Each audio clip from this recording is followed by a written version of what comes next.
नमस्कार दोस्तों, भारत में 20 अप्रैल 1995 से एक नया नियम लागू किया गया था।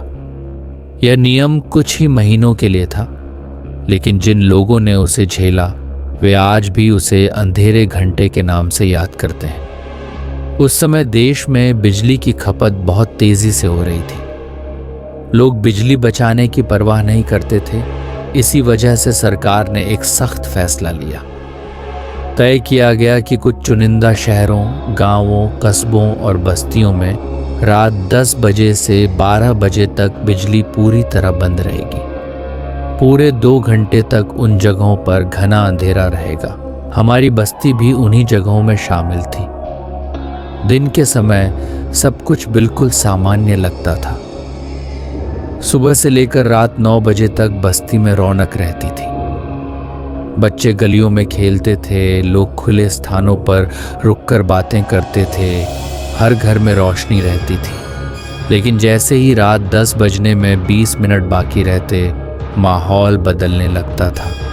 लोगों के चेहरों पर भय उतर आता था, बातचीत थम जाती थी। बच्चों को घरों के भीतर ले जाया जाता था और हर दरवाज़ा भीतर से बंद कर लिया जाता था। रात 10 बजे बस्ती पूरी तरह शांत हो जाती थी। कहीं कोई हलचल नहीं होती थी, न किसी जीव की कोई आवाज़, सिर्फ सन्नाटा। हर रात वे 2 समय भय से भरे होते थे। भय इस बात का नहीं था कि अंधेरा है, भय इस बात का था कि सुबह किसका नाम पुकारा जाएगा और कोई उत्तर नहीं आएगा। हमारी बस्ती को आसपास के लोग अंधेरी बस्ती कहते थे। वजह यह थी कि अंधेरे घंटों के दौरान हर रात कोई न कोई लापता हो जाता था। किसका बेटा, किसकी माँ, किसका पति, यह सब सुबह सामने आता था। कोई चीख सुनाई नहीं देती थी, कोई संघर्ष दिखाई नहीं देता था। लोग ये भी नहीं जान पाते थे कि लापता लोग मारे जाते हैं या भय के कारण दूर चले जाते हैं। पुलिस आई, पूछताछ हुई, लेकिन न कोई प्रमाण मिला, न कोई उत्तर। उस रात भी सब कुछ वैसा ही था। रात 10 बजने में 20 मिनट बाकी थे और बस्ती पूरी तरह बंद हो चुकी थी। मैं अपने माता पिता के साथ घर के भीतर था। दरवाज़ा बंद था और हम एक दूसरे के पास बिल्कुल शांत अवस्था में थे। जैसे ही रात के 10 बजे बिजली चली गई। घर के भीतर और आसपास सिर्फ अंधेरा था। इतना गहरा अंधेरा कि हाथ सामने करने पर भी कुछ दिखाई नहीं देता था। मैं केवल समय बीतने की प्रतीक्षा कर रहा था। हर पल बहुत भारी लग रहा था। तभी मुझे ऐसा अनुभव हुआ जैसे कोई मेरी बहुत नज़दीक मौजूद हो। मैं कुछ समझ पाता उससे पहले ही मेरी आंखों के सामने अंधेरा छा गया और मेरी चेतना समाप्त हो गई।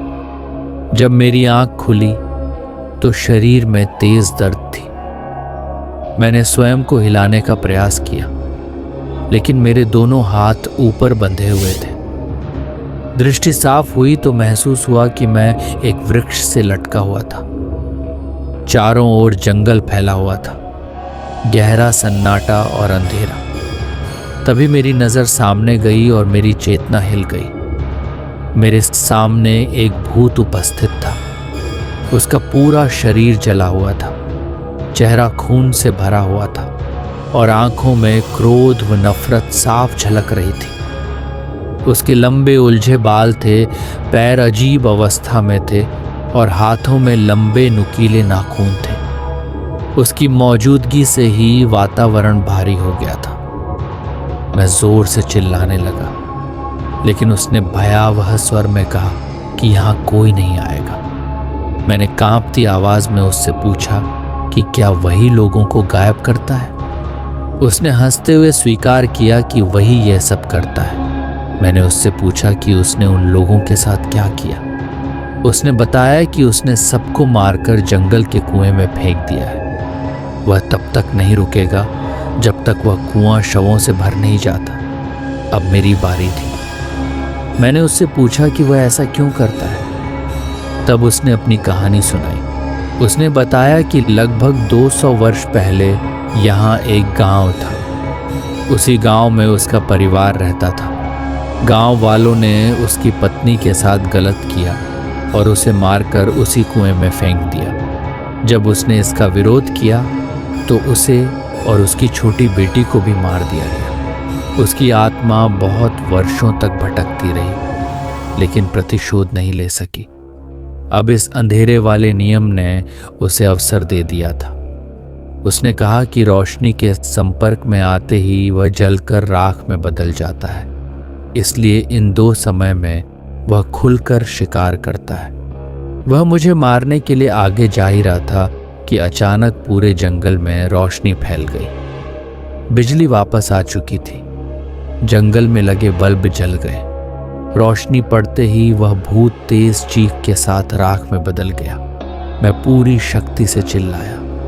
मेरी आवाज सुनकर बस्ती के कुछ लोग जंगल तक पहुंचे और मेरे हाथ खोल दिए। जब हम कुएं के पास पहुंचे तो देखा कि वह शवों से भरा हुआ था।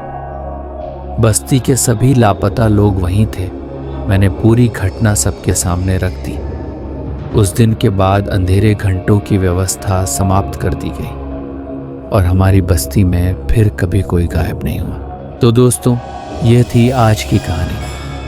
अगर आपको ये कहानी पसंद आई हो तो वीडियो को लाइक और चैनल को सब्सक्राइब करना ना भूलें। तो मैं आपका दोस्त सुरेंद्र जल्द ही मिलूंगा आपसे ऐसी ही नई कहानियों के साथ।